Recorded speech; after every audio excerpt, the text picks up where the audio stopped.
आज की मीटिंग का उद्देश्य क्या है, इसलिए बुलाई आज मीटिंग कर्मी सभा।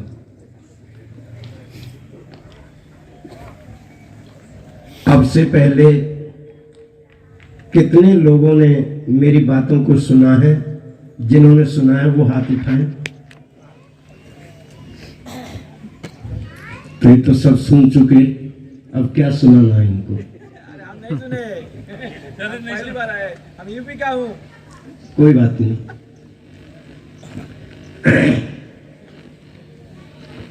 ये व्यवस्था किसने बनाई है?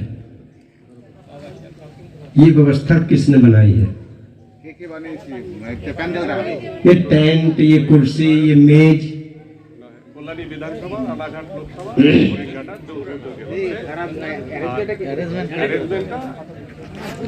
মদনপুর এক নম্বর কল্যাণী বিধানসভা এবং তাদের সঙ্গে যৌথ উদ্যোগ নিয়ে নদিয়া। ये मंच यहाँ बनाने का किसका प्लान था? प्लान था वही সবাই सबने। सबने मानवर साहब काशीराम जी। आप लोग दौड़ते बहुत हैं, पर आपके पास कोई सिस्टम नहीं है। सिस्टम कैसे बनाया जाता है? अगर वो नहीं है, अगर इसी सिस्टम को ये मंच उधर होती या इधर होती तो शायद बहुत अच्छा होता। धूप तो यहाँ भी है, धूप वहां भी है, वहां भी है। धूप तो चाहिए। समझना है हम जो काम करने जा रहे हैं उसका प्रभाव क्या होगा। अब या तो मैं इधर को मुंह करके अपनी बात कहूं, या फिर इधर को कहूं, या सामने रख के कहूं, क्योंकि बात कहते समय यदि हमारा एक्शन आपके अनुरूप नहीं है तो फिर उस बात का कोई प्रभाव अच्छा नहीं पड़ता। इसलिए और मैं लगभग 3 सितंबर से लगातार बंगाल के लोगों को अपनी बात सुना रहा हूं, और जब आप सबने सुन ही लिया है तो मुझे लगता है 10 लोग ज्यादा से ज्यादा बच्चे होंगे जिन्होंने नहीं सुना है। सबने हाथ उठाया है, तो फिर इसमें नया क्या जोड़ूं मैं?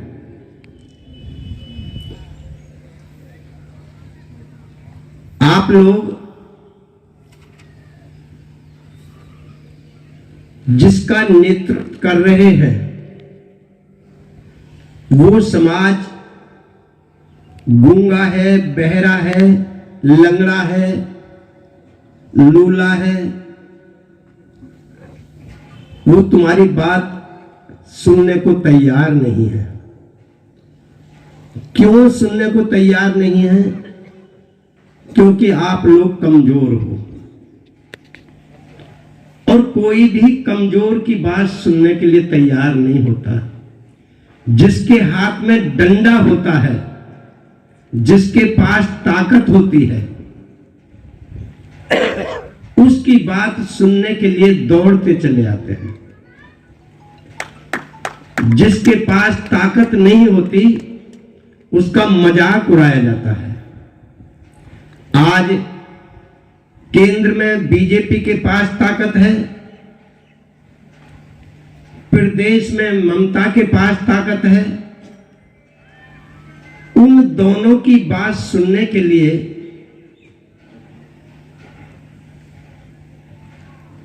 उनकी ताकत और उनका लालच, वे दो एक ऐसी चीजें हैं जो उनकी बात सुनी जा रही है। हमारे पास ना लालच है देने के लिए कुछ, ना हमारे पास डंडा है चलाने के लिए। हमारी बात कोई सुनना नहीं चाहता। और फूले से लेकर गुरुचांद ठाकुर तक सबने एक ही बात कही है कि तुम्हें हुक्मरान बनना है, और आप और हम भी रात दिन ये चिल्ला रहे हैं कि तुम्हें राजा बनना है। लेकिन किसके सामने चिल्ला रहे हो? वो तो कीचड़ में पड़ा हुआ उसी में आनंद ले रहा है कि मुझे कुछ जरूरत नहीं है। क्यों नहीं है जरूरत, ये आपको सोचना है। वो आखिरकार कीचड़ में क्यों पड़ा हुआ है? वो तुम्हारी वजह से पड़ा हुआ है। आज तुम रो रहे हो, चिल्ला रहे हो, दुखी हो रहे हो, किस लिए? कोई हमारी नहीं सुनता, कोई हमारी नहीं सुनता। मुझे पता है तुमने दौड़ लगाई है, तुम गांव गांव में गए हो, लोगों से कहा है कि सुनो, लेकिन वे तुम्हारी नहीं सुनते। क्यों नहीं सुनते? इसलिए नहीं सुनते वे लोग कि जिस समय बाबा साहब डॉक्टर अंबेडकर इस समाज के लिए अपनी कुर्बानी दे रहे थे, उस समय हम सब लोग एक जैसा जीवन जी रहे थे। सबकी बराबर पिटाई होती थी, सबका बराबर शोषण होता था, सबका बराबर अपमान होता था, सब अज्ञान थे, कोई स्कूल में नहीं जा सकता था, सब बराबर थे। लेकिन बाबा साहब डॉक्टर अंबेडकर ने अंग्रेजों से जो आरक्षण दिलाया, उसके बल पर कुछ लोग उस आरक्षण का फायदा लेकर पढ़ लिखकर collector, SP, IG, DIG, clerk, accountant, चपरासी आदि पोस्टों पर पहुंच गए। और पहुंचने के बाद वे लोग अपना मकान बनाने लगे तनख्वाह पाकर, अपने बच्चों को पढ़ाने में लग गए, अपने बच्चों की शादियों में धन लुटाने लग गए। बाबा साहब के आरक्षण के बल पर नौकरी मिली, लेकिन उन्होंने कहा कि भगवान ने आज हमारी सुन ली है, चलो भगवान को खुश कर आए। और वो मंदिर में जाकर पुजारी से कहने लगे, पुजारी जी, भगवान ने मेरी बात सुन ली है, आज मैं भगवान को खुश करने के लिए आया हूं, आप मेरे लिए पूजा अर्चना करें।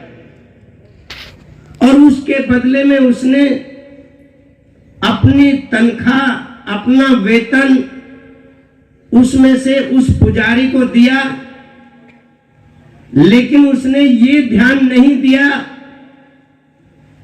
कि मेरा जो समाज है उस पर रात दिन जो जुल्म हो रहा है, उत्पीड़न हो रहा है, उसके लिए मैं कुछ समय निकालकर अपने वेतन में से कुछ पैसा निकालकर, कुछ मेहनत करके, जैसे मुझे बाबा साहब ने जगाया वैसे ही मैं भी अपने समाज को जगाऊं। ये किसी को ख्याल नहीं आया।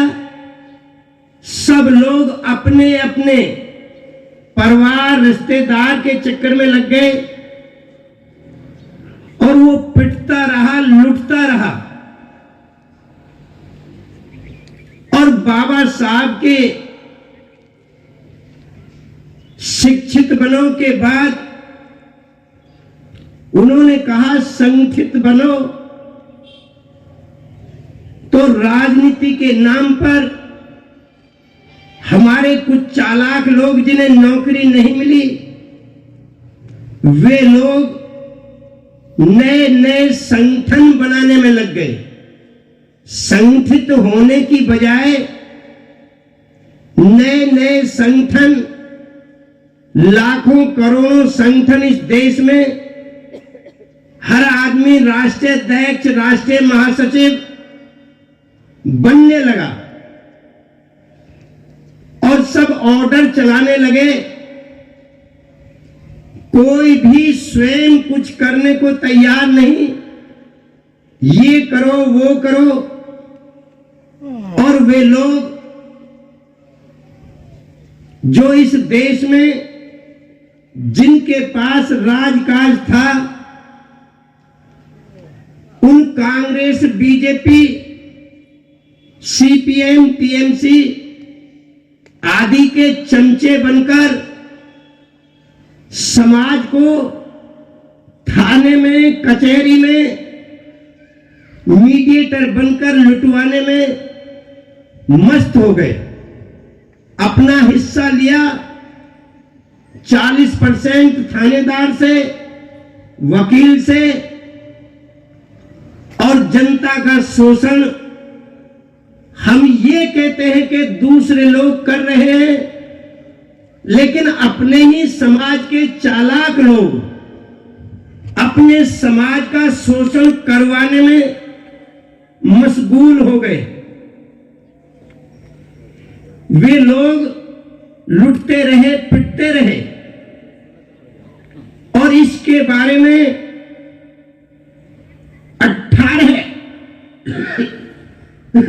18 दिसंबर 1984 को एक मैगजीन निकली।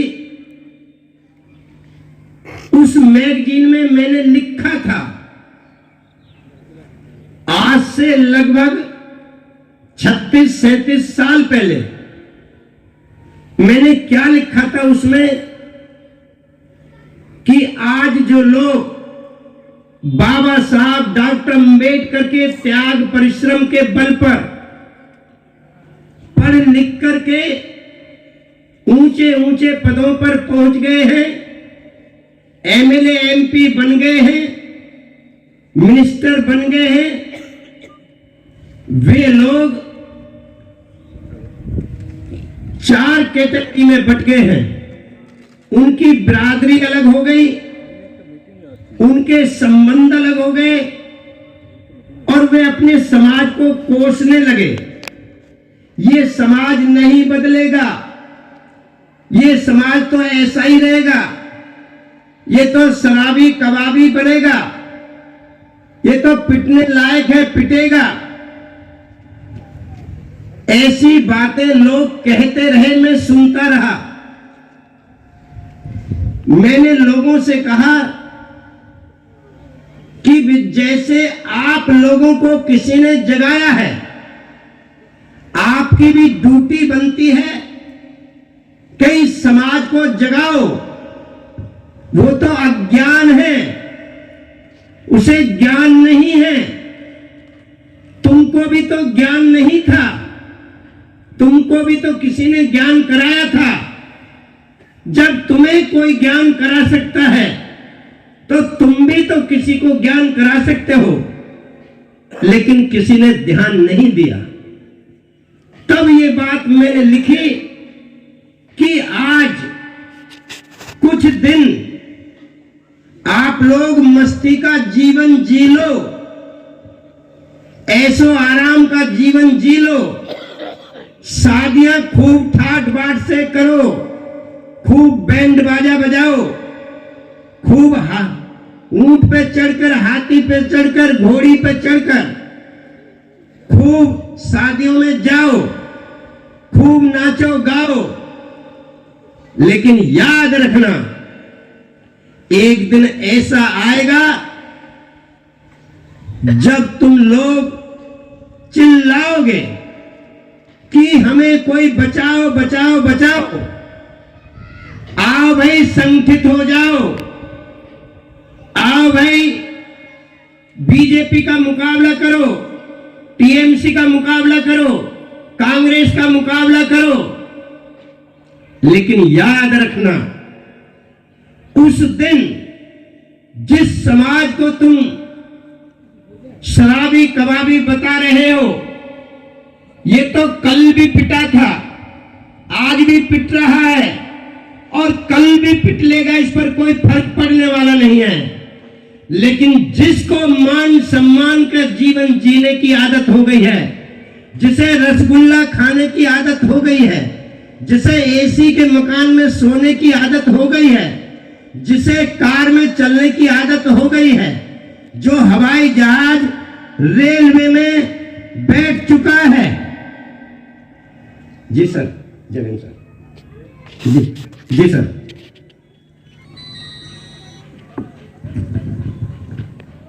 जिन लोगों की आदत अच्छा खाना, अच्छा पहनने की बन गई है, वे लोग ही सबसे ज्यादा रोएंगे, चिल्लाएंगे।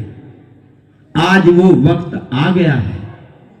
ये पढ़े लिखे लोग, सरकारी अधिकारी, बढ़िया सूट बूट पहनने वाले, यही चिल्ला रहे हैं, बीजेपी आई, मोदी आया, अमित शाह आया, हमारा संविधान बदल देगा, आरक्षण खत्म कर देगा, आओ चलो। तुम चिल्ला रहे हो, लेकिन वो आज मस्ती में सो रहा है। क्यों नहीं आ रहा वो? इसलिए नहीं आ रहा कि तुम लोगों ने उनको धोखा दिया है। तुम लोगों ने उन गरीब कमजोर लोगों की पिछले 70 साल में नहीं सुनी। वो रोता रहा, पिटता रहा, लोग थाने में दलाली करते रहे। इसलिए वो अज्ञान तो है ही है, और उस अज्ञानता का फायदा आज टीएमसी और बीजेपी वाले उठा रहे हैं।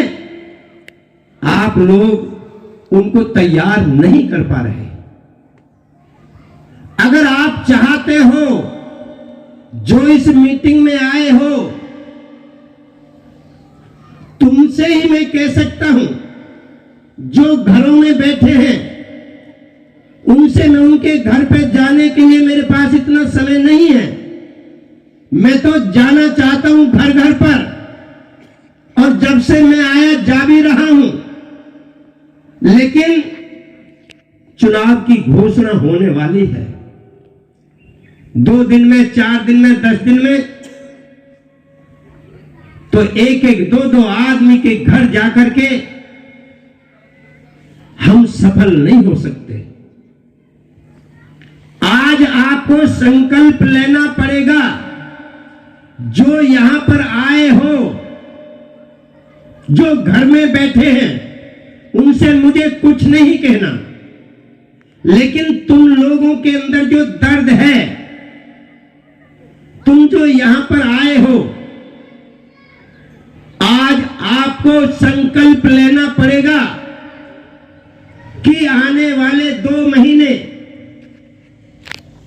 इन 2 महीनों में हम घर घर जाएंगे।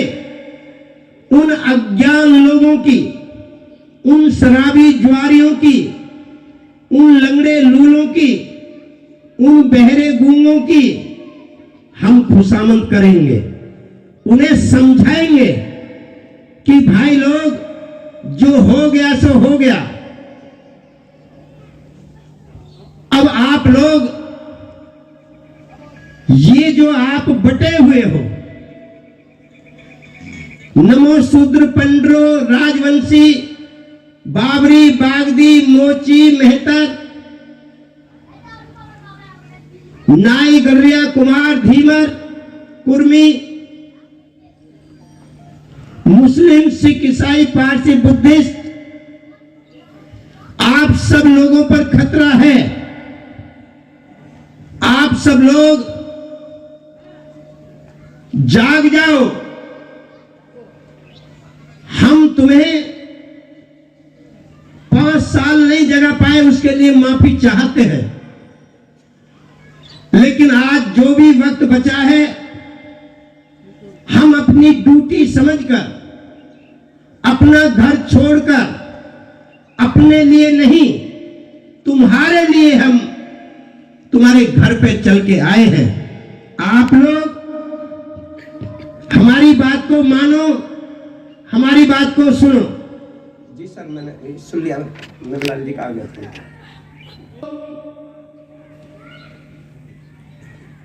उन लोगों को तैयार करो, मान जाएंगे। कमजोर में रहम होता है, ताकतवर में रहम नहीं होता। वो तुम्हारी आवाज सुनेगा, तुम्हारे साथ खड़ा हो जाएगा, चल देगा, लेकिन उसके सामने जब जाओ तो कमजोर बनकर मत जाना। उसके सामने जाते समय उसे लगना चाहिए कि ये वास्तव में बाबा साहब डॉक्टर अंबेडकर, मान्यवर कांशीराम साहब, गुरुचांद ठाकुर, ज्योतिबा फूले उसके मिशन को सही रूप में लेकर हमारे सामने आए हैं, तो वे आपकी बात मानेंगे और आपके साथ चलकर खड़े हो जाएंगे। ये आपको चलना पड़ेगा। उनको भी ये पता थी और तुमको भी ये पता है। आप लोग सोच तो कोई और कर देगा, कोई भगवान कर देगा, कोई खुदा कर देगा, कोई नेता कर देगा। कोई भी तुम्हारे बारे में सोचने के लिए तैयार नहीं है। न भगवान के पास समय है, न खुदा के पास समय है। तुम अगर चाहो तो अपना परिवर्तन कर सकते हो। तुम्ही को चलना पड़ेगा, तुम्ही को करना पड़ेगा।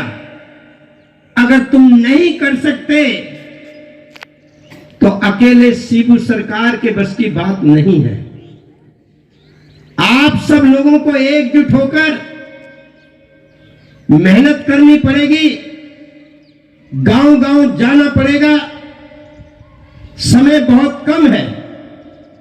अगर इन 2 महीनों में आपने मेहनत कर ली तो आप लोग कुछ आगे बढ़ सकते हो। और यदि आज आप आगे बढ़ गए तो मैं तो आज आपके बीच में यही घोषणा कर सकता हूं कि अगर थोड़े से भी 1 कदम भी आगे बढ़े, 2 कदम भी आगे बढ़े, तो मेरे पास 3 साल का समय शेष बचेगा। 3 साल में रात दिन मेहनत करके 23 जिलों में जा करके लोगों को बहुजन समाज पार्टी के बारे में, बहन मायावती जी के बारे में समझाकर हम इतनी तैयारी कर लेंगे कि फिर चाहे मोदी आ जाए, चाहे अमित शाह आ जाए, चाहे आपकी ममता बनर्जी आ जाए, हम इनमें से किसी को टिकने नहीं देंगे बंगाल के अंदर। आज हमारे पास समय नहीं है। मैं हवा में बात नहीं करता। मेरा मन दुखी है। मैं कुछ करना चाहता हूं और पिछले 42 साल से मैंने किया है। मैं शांत नहीं बैठता, मैं दौड़ता हूं। और जहां चला जाता हूं वहां परिवर्तन करके आता हूं, लेकिन मुझे यहां आशा दिखाई नहीं दे रही है। इसलिए मैं दुखी हूं, क्योंकि आप लोग, जब मैंने क्यों पूछा था कि आप में से कितने लोग हैं जिन्होंने मुझे सुना है, मेरी बातों को सुना है, तो यहां पर 10 लोगों को छोड़कर बाकी सबने हाथ उठा दिए। अरे जब तुमने सुना था तो फिर आज आपकी ड्यूटी क्या बनती थी? आज आपकी ड्यूटी बनती थी कि अपने साथ 10 लोग और लेकर के आते। तुम फिर अकेले अकेले आ गए। क्या फायदा है इससे? क्यों अपनी शक्ति नष्ट कर रहे हो? क्यों अपना पैसा खर्च कर रहे हो? किस लिए कर रहे हो? क्या सुनाऊंगा मैं आपको? ऐसी कौन सी नई बात है? वही बात शुरू होती है फूले से लेकर के और बहन जी तक आकर के खत्म हो जाती है। वही तो कैडर है। क्या इसे रोज रोज सुनोगे? कैडर वैडर कुछ नहीं। आज आपको संकल्प लेना है कि हमें कुछ करना है। सुनने की बजाय करना है। क्या करना है मैं बता रहा हूं। आज जिन लोगों ने नए नए संगठन बनाकर बाबा साहब के नाम पर, महापुरुषों के नाम पर, जाति के नाम पे, धर्म के नाम पर, उन लोगों को नंगा करो कि जब अलग अलग संगठन बनेंगे तो फिर हम राजनीति में कामयाब नहीं होंगे। अगर राजनीति में कामयाब होना है तो आप लोग निश्चय करो कि मोदी का मुकाबला कौन कर सकता है, ममता का मुकाबला कौन कर सकता है, राहुल का मुकाबला कौन कर सकता है, सीपीएम का मुकाबला कौन कर सकता है। अगर आपको बहन मायावती के अलावा कोई दूसरा दिखाई देता है तो मुझे भी बता देना। जब आप जानते हो कि इन सबका मुकाबला बहन मायावती कर सकती हैं, तो फिर तुम अलग अलग क्यों जा रहे हो? एक जगह आओ, बीएसपी के साथ आओ, हाथी के साथ आओ, बहन मायावती को अपना लीडर स्वीकार करो। लीडर तो एक ही होता है, 10 नहीं होते। बीजेपी में एक ही लीडर है, मोदी। ममता की टीएमसी में भी एक ही लीडर है, ममता। बाकी सब वर्कर है, क्योंकि विचारधारा एक की होती है। यहां पर जितने भी लोग बैठे हैं सबकी अलग अलग अपनी अपनी विचारधारा है, सबकी अपनी अपनी सोच है। कोई भी ऐसा आदमी नहीं है जिसके अंदर अपनी सोच ना हो। क्या हम सबकी सोच पर चला सकते हैं पार्टी को? एक खींचेगा पूरब को, एक खींचेगा पश्चिम को, एक खींचेगा उत्तर को, एक खींचेगा दक्षिण को। कहीं नहीं पहुंच पाएंगे। इसलिए एक के साथ चलना पड़ेगा। Boss is always right. ये सब जानते हैं पढ़े लिखे लोग। हमें अपने बॉस के साथ चलना पड़ेगा, तभी हम कामयाब होंगे, वरना नहीं हो सकते। और ये जो पढ़े लिखे लोग अलग अलग संगठन बनाकर अब आएंगे, ये सब कोई टीएमसी से बात करेगा, कोई बीजेपी से करेगा। आप हमारे यहां मंदिर बनवा दो, आप हमारी इस धर्मशाला को इतना पैसा दे दो, हमारा संगठन आपको समर्थन करता है, हमारा ये काम कर दो, हमारा संगठन आपको समर्थन करता है। छोटी छोटी समस्याओं के लिए ये अपने समाज को बेचने का काम कर देते हैं। ये रोकना पड़ेगा। समस्याएं हमेशा रही हैं, हमेशा रहेंगी। पारिवारिक समस्या, सामाजिक समस्या, ये कभी समाप्त होने वाली नहीं है।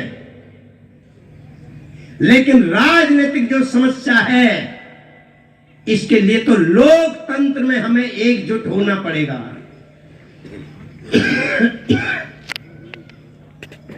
बाबा साहब डॉक्टर अंबेडकर ने यही तो सोचकर 6,743 जातियों को जो अल्पजन बनी हुई थी, उन लोगों को 1500 जातियों को एक जगह इकट्ठा करके शेड्यूल कास्ट बनाया कि ये अलग अलग रहेंगे तो कभी लोकतंत्र में कामयाब नहीं हो पाएंगे। इसलिए उन्होंने कहा कि आज के बाद तुम धोबी, खटी, कोरी, वाल्मीकि, मेहतर, मोची, राजवंशी, नमोशूद्रा, पंडरो नहीं कहोगे। क्या कहोगे? हम शेड्यूल कास्ट के लोग हैं, मैं शेड्यूल कास्ट हूं, मैं अनुसूचित जाति हूं। 750 जाति आदिवासियों की, मीणा, भील, नायक, ग्रासिया, कोल, भील, उनसे कहा आज के बाद तुम भील, मीणा नहीं कहोगे। क्या कहोगे? हम शेड्यूल ट्राइब्स के लोग हैं, एसटी के लोग हैं, अनुसूचित जनजाति के लोग हैं। बाकी की 3000 जातियों से कहा कि आज से तुम नाई, गड़िया, कुमार, धीमर नहीं कहोगे, तुम आज से कहोगे हम ओबीसी के लोग हैं, अदर बैकवर्ड क्लास के लोग हैं, अन्य पिछड़े वर्ग के लोग हैं। बाबा साहब ने 6,743 जातियों को 3 सूत्रों में इकट्ठा कर दिया। और हमारे लोग क्या कर रहे हैं आज? मैं राजवंशी के पास नहीं जाऊंगा, राजवंशी का ना जीत जाए ना, हम नमोशूद्र को नहीं जीतने देंगे, नहीं हम मेहतर को नहीं जीतने देंगे, नहीं हम मोची को नहीं जीतने देंगे। अरे बड़ी कमाल की बात है। बाबा साहब ने सबको इकट्ठा किया और तुम फिर अलग अलग अपनी जाति के नाम पे फिर मोर्चे बना रहे हो, संगठन बना रहे हो, और नाम बाबा का लेते हो और काम गांधी का करते हो। कितने दुख की बात है ये। अगर आप वास्तव में बाबा साहब के सच्चे सिपाही हैं, वरना तो मैं तो ये समझ रहा हूं आप भी जो आए हैं, आप में से भी बहुत सारे लोग जैसे ही चुनाव आएगा वैसे तुम में से भी बहक जाएंगे। कौन बहकाएगा? ये कांग्रेस, बीजेपी, टीएमसी के चमचे बहकाएंगे। क्या कहेंगे? क्योंकि जानकारी तुमको भी नहीं है। क्या कहेंगे? अरे भाई बहुत बड़ा खतरा है, बीजेपी खा जाएगी, बीजेपी आरक्षण खत्म कर देगी, बीजेपी, मोदी संविधान बदल देगा। फिर क्या करें? देखो भाई, इस समय तुम जो भी कर रहे हो ठीक कर रहे हो, लेकिन भाई इस बार रुक जाओ, इस बार बीएसपी की बात मत करो। इस बार तो बीजेपी को हराना है तो टीएमसी को, कांग्रेस को वोट दे दो और तुम भी उनके बहकाए में आ जाओगे। बात तो सही है। हाँ भाई, संविधान बच जाए, कैसे भी आरक्षण बच जाए, बीजेपी को हरा दो। अरे ये अलग अलग है, टीएमसी, बीजेपी, कांग्रेस, सीपीएम अलग अलग है, चारों की चारों एक है। तुमने खूब देख लिया, पहले कांग्रेस का राज था बंगाल के अंदर। क्या कमी छोड़ी अत्याचार करने में, जुल्म करने में, शोषण करने में? तुमने कहा नहीं, ये तो गलत है, सीपीएम को जिताओ भाई, उस सब की बात करती है, साम्यवादी विचारधारा की है। उसने तुमको एक नारा दे दिया, जो हमसे टकराएगा चूर चूर हो जाएगा। मिल मालिकों ने अपनी मिल बंद कर दी। मिल मालिक का तो कुछ नहीं बिगड़ा, तुम जरूर चूर चूर हो गए, दर दर की ठोकरें खाने लगे।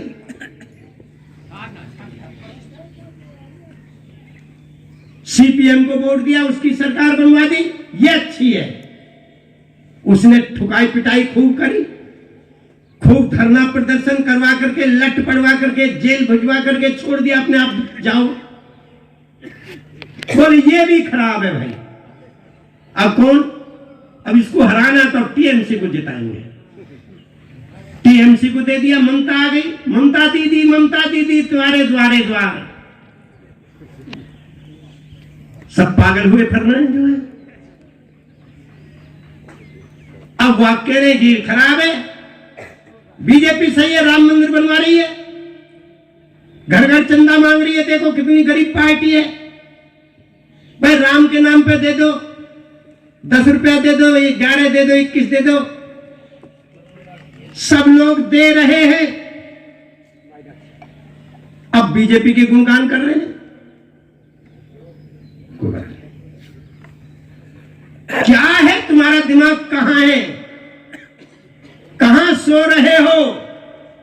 बाबा बाबा चिल्ला रहे हो, लेकिन कुछ कर नहीं रहे, सिर्फ चिल्ला रहे हो, शोर कर रहे हो। चिल्लाने से काम नहीं चलेगा, लोगों को समझाने से काम चलेगा कि ये चारों पार्टियों की विचारधारा एक जैसी है, चारों की चारों हमारा शोषण करने वाली हैं। अगर इन चारों से कोई बचा सकता है तो अकेली बहुजन समाज पार्टी बचा सकती है, इसके अलावा और कोई दूसरी पार्टी नहीं बचा सकती। बीएसपी जीते या न जीते, अगर तुमने अपनी विधानसभा में वोट बढ़ा दिया तो बीजेपी, कांग्रेस, टीएमसी चारों खाने चित्त हो जाएंगे। अरे भाई ये तो जाग गए, ये तो जाग गए, इन्हें रोको, तुम्हारी खुशामद करेंगे, आगे नहीं आ। और तुम अपनी मर्जी से उन्हें वोट देते रहोगे, कोई तुम्हारे बीच में नहीं आएगा। वोट और परसेंटेज बढ़ा दो, निकल पड़ो। अगर इस मीटिंग का कोई उद्देश्य है तो एक ही उद्देश्य है कि हम जितने आए हैं इस बाउंड्री के अंदर अंदर, उन सब के लिए मेरा संदेश है, तुम्हें सौगंध है अपने मां बाप की, वरना तुम अपने बाप के नहीं किसी गैर बाप के औलाद हो गए। अगर यहां आए हो तो तुम्हें आज यहां से संकल्प लेकर के जाना पड़ेगा कि चाहे कुछ भी हो जाए, इस बार इस विधानसभा क्षेत्र में, इस जिले में, इस लोकसभा में हम इनका मुकाबला करेंगे। हम कांग्रेस, बीजेपी, टीएमसी, सीपीएम का मुकाबला करेंगे। देखे भला ये हमारा क्या करेंगे। हम लोग समाज को जगाएंगे, बीएसपी को वोट डलवाएंगे, तो इस मीटिंग का मकसद है, वरना तो सुनार पीछे ही झाड़ा चलेगी घर, तो कोई मतलब नहीं है। मैं बहुत साफ साफ शब्दों में अपनी बात करता हूं, कोई मुझे लगाव नहीं है, किसी से कोई मेरी रिश्तेदारी नहीं है, दोस्ती नहीं है, दुश्मनी नहीं है। अगर कुछ करना चाहते हो और बहन जी ने मुझे इधर भेजा है तो यहां मुझे कुछ रिजल्ट के लिए भेजा है। मुझे यहां दावत खाने के लिए नहीं भेजा, मुझे यहां रसगुल्ला खाने के लिए नहीं भेजा, मुझे भेजा है आप लोगों को तैयार करने के लिए। अगर आप तैयार हो जाते हो तो मुझे 3 साल का समय मिल जाएगा, और यदि आप लोग तैयार नहीं हुए तो मैं भी अपना बोरिया बिस्तर बांध के चुनाव के बाद साथ चला जाऊंगा। क्यों, मैं क्या करूंगा? बहन जी क्यों रखेंगे मुझे यहां पर? कुछ रिजल्ट आएगा जब ही तो रखेंगे, रिजल्ट ही नहीं आएगा तो क्यों रखेंगे फिर? इसलिए अगर आप चाहते हो कि 2024 में मोदी को रोकना है, टीएमसी को रोकना है, बहन मायावती को पीएम बनाना है, तो फिर आप लोगों को मेरी बात को मानना पड़ेगा, मेरी बात पर चलना पड़ेगा। अगर नहीं चल सकते तो कोई मतलब नहीं है इस मीटिंग का जो है। इसलिए आप उन चमचों से कह दो जो कांग्रेस बीजेपी टीएमसी में गुलामी कर रहे हैं कि ये सिर्फ तुमको जब तक चुनाव हो रहा है, जब तक तुम्हारी इज्जत करेंगे, तुम्हें गाड़ी में बिठाएंगे, तुम्हें अच्छा हलवा खिलाएंगे, लेकिन उसके बाद न तुम्हारी इज्जत होगी न समाज की इज्जत होगी। हम लगभग 70 साल से देखते चले आ रहे हैं। इन चमचों की हालत कैसी है जो बीजेपी कांग्रेस टीएमसी में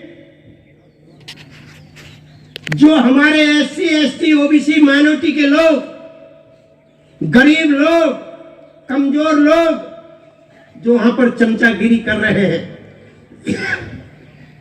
जैसे रसोई का चमचा होता है, थोड़ी सी देर के लिए इस कलम को रसोई का चमचा मान लो।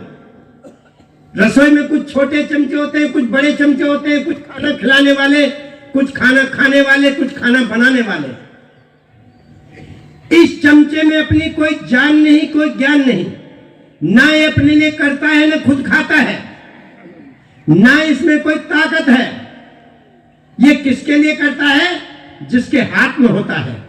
वो हाथ इस चमचे का इस्तेमाल चाहे पतीली में कर ले, चाहे भगोना में कर ले, चाहे कुकर में कर ले, जले चाहे सब्जी बना ले, चाहे मीट बना ले, चाहे मांस बना ले, जले ये, भुने ये, पकावे ये, परसे ये, खिलावे ये, और खाने के बाद फिर झाड़ पूंछ के, मांझ मूंझ के फिर रसोई में रख दिया जाता है कि अब तेरी जरूरत नहीं है भाई, जब अगले वक्त का खाना बनेगा फिर तेरा इस्तेमाल किया जाएगा।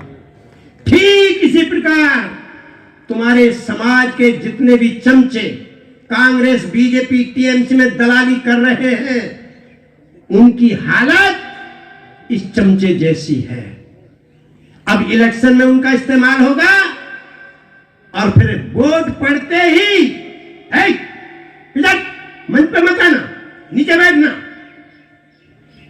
तेरी क्या औकात, तेरी नेतागिरी अभी निकाल दूंगा।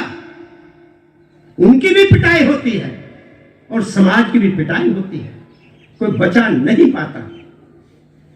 मेरी लड़ाई चमचों से नहीं है। मैं जानता हूं एक आध चमचे को तो मैं भी तोड़ दूंगा, मेरे अंदर इतनी ताकत है। एक दो चमचों को तो मैं तोड़ दूंगा, लेकिन हाथ तो खाली रह जाएगा। चमचों की कमी थोड़ा ही समाज में, वो हाथ दूसरा चमचा पकड़ लेगा। तो मेरी लड़ाई चमचे से नहीं है, मेरी लड़ाई उस हाथ से है जिस हाथ में वो चमचा है। अगर हमने हाथ पे वार करके हाथ को तोड़ दिया तो चमचा तो हमारे पैरों में आके गिर जाएगा। और याद रख लेना, गरीब का साथ गरीब दे सकता है, अमीर कभी गरीब का साथ नहीं दे सकता। कमजोर का साथ कमजोर दे सकता है, ताकतवर नहीं दे सकता। कैसे? जैसे बाजरे की खिचड़ी होती है, बाजरे की खिचड़ी में यदि दूध को मिलाया जाए तो मिक्स नहीं होता, लेकिन यदि उसमें छाछ मिला दी जाए तो मिक्स हो जाती है। छाछ मिक्स क्यों हो जाती है, दूध मिक्स क्यों होता? मैं बताता हूं। दूध इसलिए मिक्स नहीं होता क्योंकि बाजरे की खिचड़ी मूसल की कुटी होती है, ओखली में दूध कुटा पिटा नहीं होता, भैंस के नीचे से निकलता खिचड़ी में पड़ जाता है, इसलिए बिना पिटा दूध ऊपर तैरता रहता है और पिटी हुई खिचड़ी नीचे बैठी रहती है। छाछ मिक्स क्यों हो जाती है? छाछ मिक्स इसलिए हो जाती है, अगर बाजरे की खिचड़ी मूसल की कुटी होती है तो छाछ भी रही की पिटी हुई होती है, दोनों पिटे पिटों का मेल हो जाता है। तो हम सब पिटे हुए हैं, सब पिटे हुए हैं। अंतर इतना है, कोई ज्यादा पिटा है, कोई कम पिटा है। नमोसूत्र ज्यादा पिटे हैं, राजवंशी कम पिटे हैं, नाई कम पिटे, कुम्हार ज्यादा पिटे हैं, मुसलमान ज्यादा ठुके हैं। सबकी ठुकाई पिटाई हुई है, बीच में पर्दा पड़ा हुआ है। जब हम पिटते हैं तो मुसलमान पर्दा उठा के देख लेता है, ठीक है, अच्छा हो रहा है, इनका होनी चाहिए। और जब मुसलमानों की होती है तो हम भी पर्दा उठा के देख लेते हैं, इनका भी बहुत दिन में नंबर आया 5 साल में चुनाव के समय, नड्डा खूब ठीक कर रहा है आकर के नहीं। जब वो पिटते हैं तो हम झांक कर हंसते हैं, जब हम पिटते हैं तो वो झांक कर हंसते हैं। और मेरा कहना है, इधर चिलमन से हम झांके, उधर चिलमन से तुम झांको। चिलमन कहते हैं पर्दे को। इधर पर्दे से हम झांके, उधर पर्दे से तुम झांको। बीच में पर्दा पड़ा हुआ है, हम झांकते रहते हैं दोनों, कभी मुस्लिम झांकता है, कभी दलित झांकते हैं। इधर पर्दे से हम झांके, उधर पर्दे से तुम झांको, लगा दो आग पर्दे को, ना तुम झांको ना हम झांके, एकजुट हो जाओ, एकजुट। जिस दिन इस देश के अंदर, प्रदेश के अंदर दलित मुसलमान एक हो जाएंगे, SC ST OBC माइनॉरिटी के लोग एक हो जाएंगे, गरीब लोग एक हो जाएंगे, उस दिन क्या 1% वाला मोदी राज कर लेगा? क्या 3% वाली ममता राज कर लेगी? इसलिए वो राज हम पर कर रहे हैं कि हम सब लोग जाति और धर्म के नाम पर बटे हुए हैं। हम लोग रोज आपस में लड़ते रहते हैं। अरे लड़ाने के लिए तो आ रहे हैं बीजेपी वाले,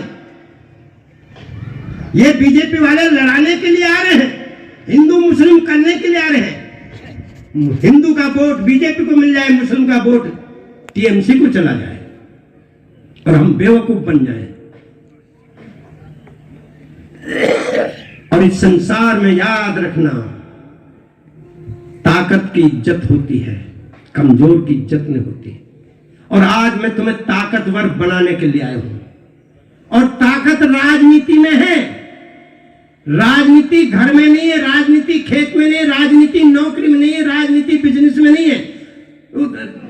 ताकत बिजनेस में नहीं है, ताकत नौकरी में नहीं है, ताकत मंदिर में नहीं है, ताकत मस्जिद में नहीं है, ताकत अल्लाह में नहीं है, ताकत ईश्वर में नहीं है, ताकत देवता में नहीं है, ताकत देवी में नहीं है। ये झूठ है। न दुर्गा में ताकत है।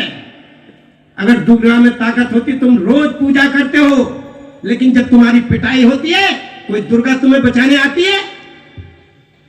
शक्ति में भक्ति है, भक्ति में शक्ति है। भक्ति करो, शक्ति मिलेगी।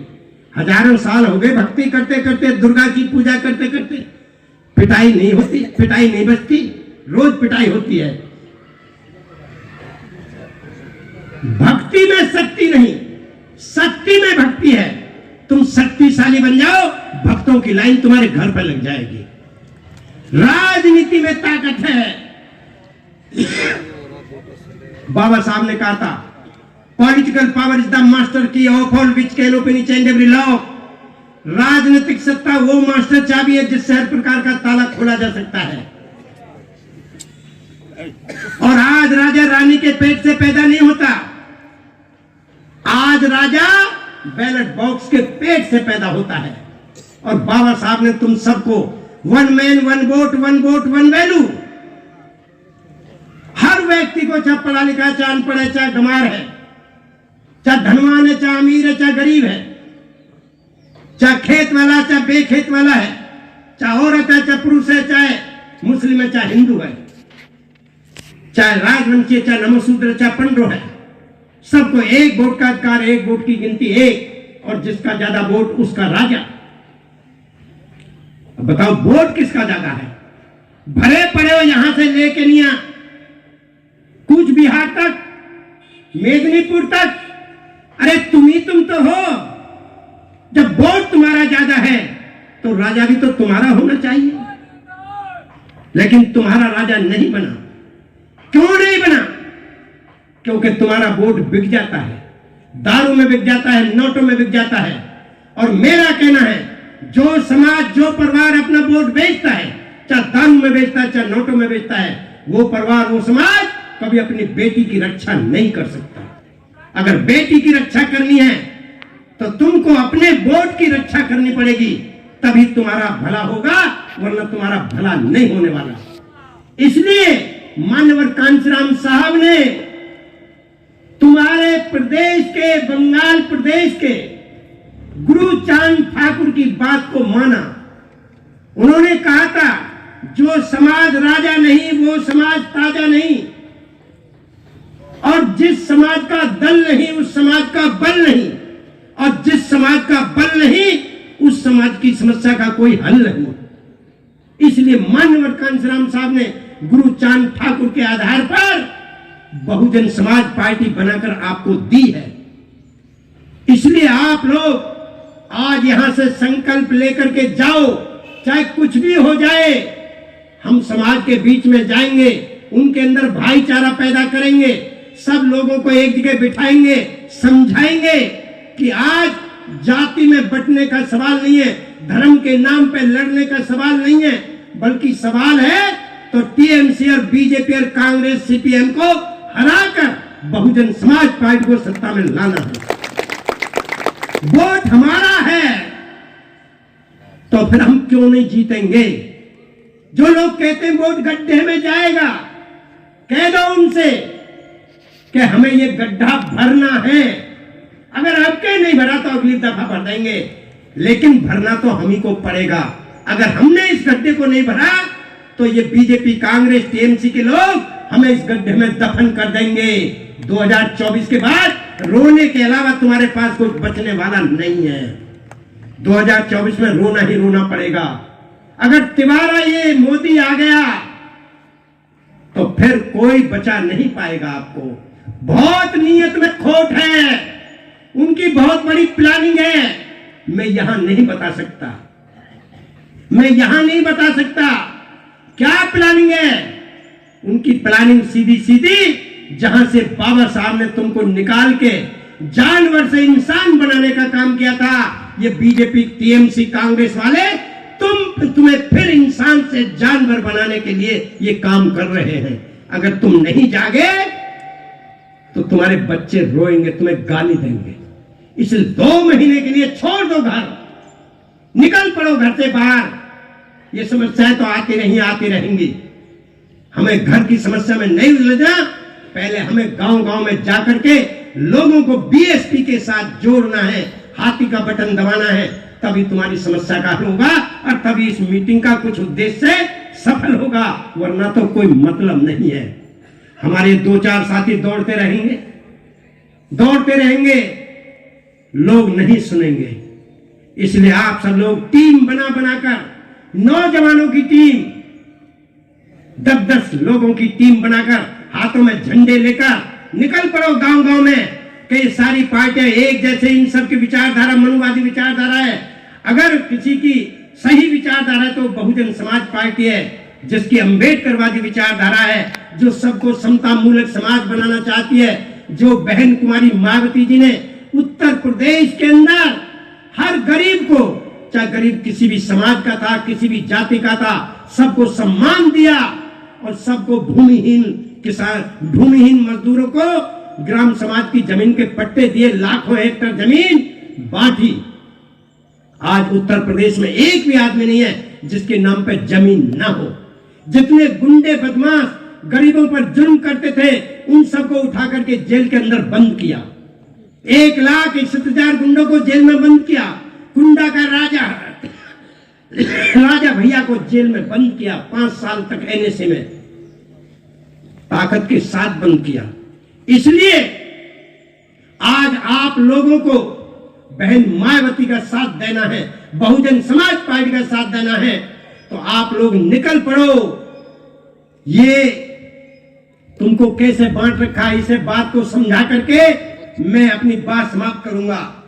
6,743 जातियों में बांटकर एक के ऊपर एक नाई, गढ़िया, कुमार, धीमर, अहीर, गुजर, जाट, जाटव, वाल्मीकि, धोबी, नाट्य, कंजर, सांसी, मीणा, भील, बलाई, बैरमा, मेघवाल, रैगर, डोम, गाना, पाना, घासी, हांडी, नमो शूद्र, राजवंशी, पंडरो, महतो, मेहतर, मोची, बागदी, बाबरी, विभिन्न जातियों में बांट रखा है। और ये रोज आपस में लड़ते रहते हैं और इनकी लड़ाई का फायदा इस देश के अंदर चंद पूंजीपति लोग उठाते रहते हैं। इस पेंसिल को 2 हिस्सों में कर दिया, ये 5% पूंजीपति, ये 95% गरीब।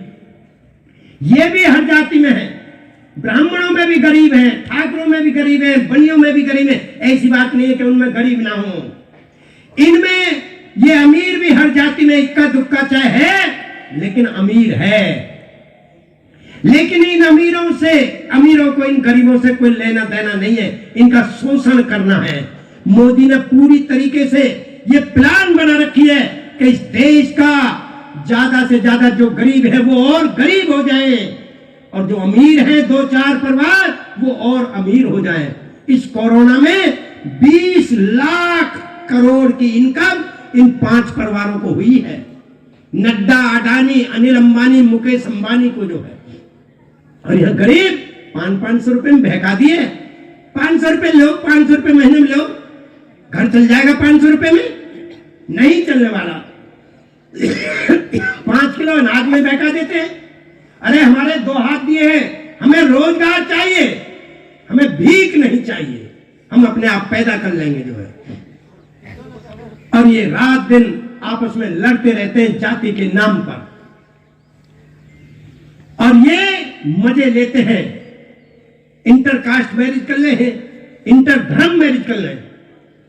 शाहरुख खान के घर में गौरी, आमिर के खान में करण चौधरी, सैफ अली खान के घर में करीना, अजरुद्दीन के घर में बिजलानी, अडवाणी की बेटी सलीम के साथ। और ये गरीब विभिन्न जाति के 2 बेटा बेटी कॉलेज में पढ़ते हुए अगर प्यार कर ले तो ये अमीर क्या कहते हैं? अरे तुमने बिरादरी की नाक कटवा दी, डूब के मर जाओ। इनकी नाक आज तक नहीं कटी अमीरों की, इनकी नाक बहुत जल्दी कट जाती है और अपने बेटा बेटी का कत्ल कर देते हैं, और सारा काम ये गरीब करते हैं। खेतों में हल चलाए गरीब किसान मजदूर, एमएसपी तय करे ये दिल्ली में बैठे बैठे अमीर, खानों में सुकौला निकाले गरीब, फायदा ले अमीर। कैसे? जैसे लिखाई पढ़ाई का सारा काम ये करता है, अंदर इंक भरी हुई है, लंबाई में भी ज्यादा है, पूरे दिन इसी की रगड़ाई होती है। ये कुछ नहीं करता, ये खाली कबर बाकी अंदर से पोल है। लेकिन जब लिखाई पढ़ाई का सारा काम खत्म हो जाता है और इसके ऊपर ये कवर फिट होता है और जेब में लगाया जाता है, तो नीचे का 95% गायब, ऊपर का 5% ही दिखाई देता है। जो मेहनत करता है उसका न नाम है न सम्मान है। जो ऐसो आराम की जिंदगी बिता रहा है, मौज मस्ती की, वो नाम पाता है। क्यों? क्योंकि तुम सब सोए हुए हो, सब अपनी अपनी समस्याओं में अटके हुए हो। इसलिए आज यहां से संकल्प लेकर के उठो कि हमें चाहे कुछ भी हो जाए, इन 2 महीनों में अपना घर नहीं देखना, अपने बच्चे नहीं देखने, अपने परिवार नहीं देखना। बाबा साहब भी अगर जान सोचते तो उनका बेटा मर चुका था उनके सामने, लेकिन वो छोड़ करके लंदन गए थे हमारे लिए, तुम्हारे लिए, गोलमेज सम्मेलन में। मानवर कांशीराम साहब कभी अपने बाप के मरने में नहीं गए, भाई के मरने में नहीं गए, मां के मरने में नहीं गए। बहन जी अपने भाई के मरने में नहीं गई, पिताजी के मरने में नहीं गई। कितना है, काय का मोह है, सबको जाना है एक दिन, इसलिए सम्मान के साथ जाना है। बाबा साहब ने कहा था 1000 साल गुलामी का जीवन जीने की बजाय 2 पल मान सम्मान का जीवन कहीं ज्यादा अच्छा होता है। कितने दिन जिएंगे ये हमें नहीं पता, लेकिन जितने दिन जिएंगे उतने दिन मान सम्मान और इज्जत के साथ जिएंगे। मैंने बहुत सारी बातें, मैं कुछ बोलना नहीं चाहता था, लेकिन क्योंकि जब आए हैं तो इनको कुछ सुना करके जाना ही चाहिए। मैं पहले ही खत्म करने वाला था, लेकिन सोचा कि कुछ ना कुछ तो बोल कर ही जाए। और जो सिस्टम था, मैंने भी सिस्टम को तोड़ दिया। मैं भी नहीं समझ पाया मुझे कहां से शुरू करना चाहिए, कहां से नहीं शुरू करना चाहिए, और मैं सीधे आपसे संवाद करते करते भाषण पर आ गया जो है। इसलिए ध्यान रखना, लंबाई में और चौड़ाई में हमें कैसे कहां स्टेज लगानी है, इसका भी तुम्हें ध्यान देना है। क्योंकि स्पीड और सिस्टम अगर स्पीड तुम्हारे पास है, सिस्टम नहीं है, तो दौड़ते रहना कहीं ना कहीं एक्सीडेंट हो जाएगा, कोई फायदा नहीं निकलेगा। और सिस्टम है, स्पीड नहीं है, तो प्रोग्रेस नहीं होगी। बनाए रखो अपनी सिस्टम को, घर में बैठे रहो, मत दौड़ो, तो उसका भी कोई फायदा नहीं है। इसलिए system with speed, speed with system, इन दोनों के तालमेल होना चाहिए। हमें कहां और कैसे क्या काम करना है, सबके लिए बहुत बहुत धन्यवाद। जय भीम, जय भारत, नमो बुद्धाय। उसी का मोबाइल आ रहा था मेरे पास में। उत्तर प्रदेश के पड़ोसी राज्य उत्तराखंड के चमोली जिले में एवलांच अर्थात हिमस्खलन के बाद निचले कई इलाकों में हुई भारी जान माल की तबाही की खबर अति दुखद। केंद्र इस आपदा से निपटने में राज्य सरकार की हर प्रकार की सहायता तत्काल सुनिश्चित करे, बीएसपी की ये मांग है। ये सब लोग बताएं। हिमाचल प्रदेश में जो है, उत्तराखंड में चमोली जिले में ये अभी आज ही हुई है हिमस्खलन, नहीं पर्वत या पहाड़ जो है गिर गया है और उसमें काफी लोगों की जान माल की हानि हुई है, तो उसके लिए दुखद समाचार है। শিকারী মহাশয় এবং সম্পাদক শ্রদ্ধেয় স্বপন ভাই এদেরকে সামনে আসতে বলবো এবং শ্রদ্ধেয় গৌতম মালক তাদেরকে তিনজনকে সামনে আসতে বলবো ফ্ল্যাগ নিয়ে। জিতেন মাহাতো, রবিন মাহাতো, দীপু মাহাতো, মন্টু মাহাতো এবং মুন্নারাম, সমর দাস, সঞ্জয় চক্রবর্তী, বড়মালী দাস কল্যাণী বিধানসভার সভাপতি, সম্পাদক এবং শ্রদ্ধেয় গৌতম মালক, এদের তিনজন এবং যাদের নাম আমরা বললাম আপনারা আসবেন শ্রদ্ধেয় কোঅর্ডিনেটরের সাথে। জয় ভীম, जय भारत, জয় ভীম, जय भारत, বিএসপি জিন্দাবাদ, जिंदाबाद जिंदाबाद, বিএসপি জিন্দাবাদ, जिंदाबाद जिंदाबाद, জয় ভীম। जय भारत। বিধানসভার যিনি প্রেসিডেন্ট